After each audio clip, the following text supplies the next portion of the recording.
Bonjour et bienvenue chez Création et Partage. Je vais vous montrer aujourd'hui ce pied. Alors ce pied est un pied pour poser vos boutons, pas pour faire des boutonnières, vraiment pour poser un bouton. Donc comment il se présente, vous voyez, c'est un petit pied, alors je ne sais pas si vous l'avez, mais c'est très pratique pour mettre un bouton sur un ouvrage. Nous allons le voir en action là sur la machine. Donc vous voyez, vous avez ici une petite rainure. Vous n'avez plus qu'à glisser le pied et entendre que ça s'enclenche. Voilà, là il est installé.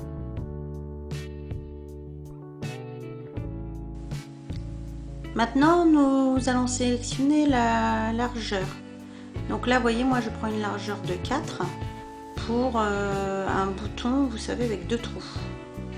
Donc maintenant nous allons le voir en action sur la machine à coudre. Donc nous allons poser le bouton directement sur le tissu.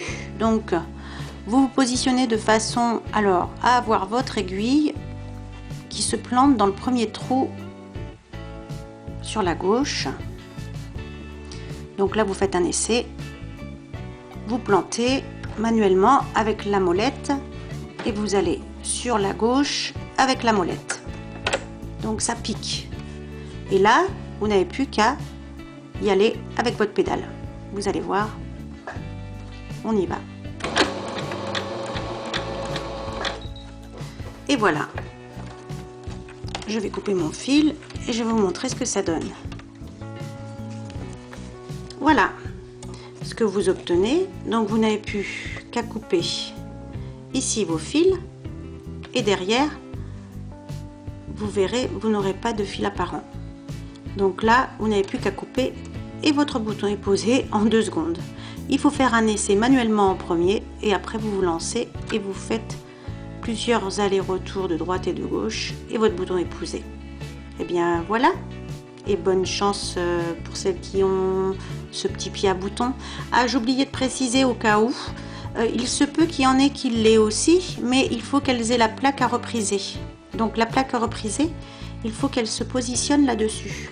Vous avez des petits boutons ici, vous voyez, qui sont indiqués, où vous devez poser votre plaque à repriser, parce que normalement les griffes d'entraînement doivent être abaissées.